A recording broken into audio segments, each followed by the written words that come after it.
Section 5 here, telling and retelling,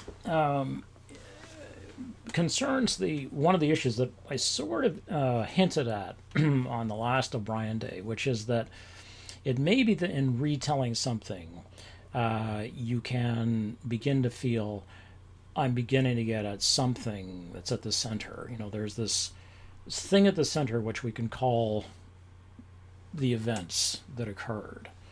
And we can come at it from a whole bunch of different directions, a whole bunch of different positions. It might be a sphere, some three-dimensional object.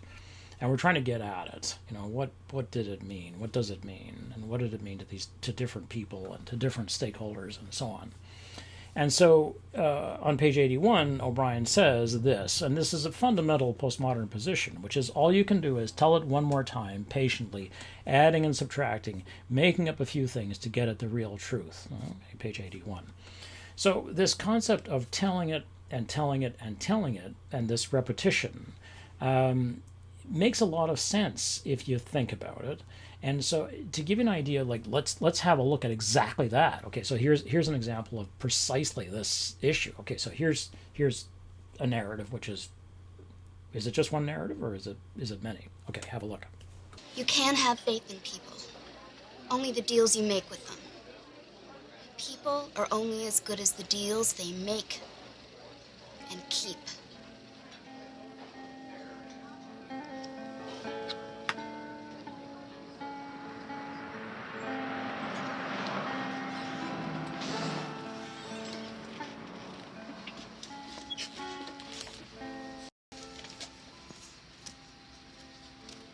I know what you need.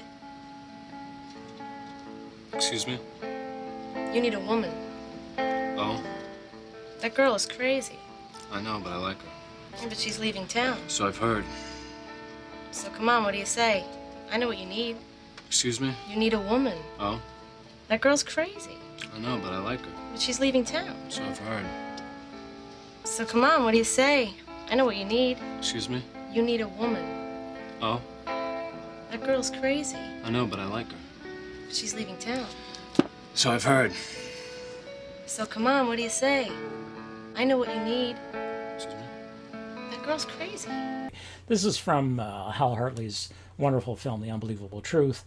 And as these actors cycle through the same lines, they mean different things each time. Not only because they say them differently each time, but because they are going through the repetition. Now, what we can say is that we can take this as being a metaphor for the way that human beings speak. That we basically, let's say we sit down and talk to somebody for an hour about something which is of concern, great concern to both of us. And we might say that fundamentally what we're talking about the whole time is object X, our concern. Let's say for our concern about a friend or a relationship, as it is in this case. And as we have this discussion, we're going to state our positions, and then we're going to state our positions, and then state our positions, and then state our positions, and we're going to go on stating our position, basically. And until we reach a point where we're at an impasse. We've exhausted the discussion. It's an hour later. We're tired because it's hard work, say, thinking through a problem.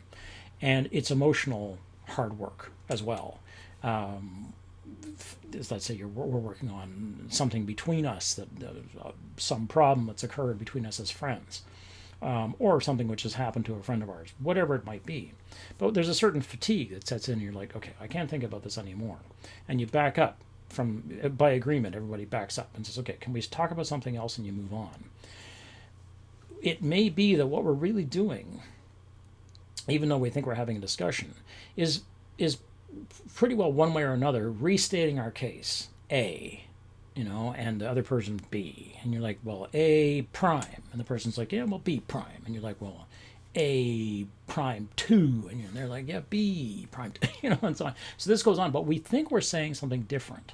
But actually what we're doing is repeating. We're going through a repetition. And in each case, we are trying to make the person see what it is that we want them to see, and we are arguing for our position. Okay, so O'Brien does exactly this, right? around Ted Lavender's death, right away, he repeats through about a half a dozen iterations, trying to get at the event of Ted Lavender's death itself and what it means, right? And so we're told, for instance, on page 2, Ted Lavender, who was scared, carried tranquilizers until he was shot in the head outside of the village of Tonkay in mid-April. Okay, so we take that as being, that's the truth. Okay, Ted Lavender killed, he was scared, he carried tranquilizers, he was shot, we know where, we know when. Okay, that should do it. But that's not all. On page 6, we see the typical load was 25 rounds, but Ted Lavender, who was scared, carried 34 rounds when he was shot and killed outside Tonkay, and he went down under an exceptional burden. He was a dead weight on 6. So we're like, okay, so the burden that Lavender carries, because all of them are carrying a burden, like a number of different kinds of burden, he goes down under this burden, like it carries him down. So maybe the burden kills him. He's a dead weight, right? It's a pun, obviously. And then we can locate what happens to all the people around him based on him, right? Okay, so for instance, on page 10, before Lavender died, there were 17 men in the platoon, and whoever drew the number 17 would strip off his gear. Okay, so when you arrive at a spider hole or an underground tunnel complex, which I talked about in Platoon, basically, if you don't call for a tunnel rat, they were rare, tunnel rats were actually a separate unit, and their specialty was going underground. It was a very grim job indeed, and it was people basically had to be adrenaline junkies to do this, and the survival rate was very low. There is a book on the tunnel rats, if you're interested, but oh boy. So the specialty these guys had was going underground with a flashlight and a handgun and a knife, basically, and that's it, and potentially fighting it out through a series of tunnels in very, very close hand-to-hand combat. Okay. So, but very much more common was the fact that if you got to one of these potential tunnel complexes, somebody had to go underground. And so you're like, okay, your number's up, basically. You drew the number, your number 17, and it's 17's number to go underground. Well, once Lavender is killed, then you don't have 17 anymore, you've got 16. So that means your number is going to come up that much more frequently. Now, it may feel to you that, 1 out of 17 or 1 out of 16 is not a big deal, because we're sitting here in a nice, comfortable, well, I'm sitting here anyway, in a nice, comfortable office, with all my cool stuff around me that I love and all that. But I'm not on a battlefield, and I'm not terrified for my life.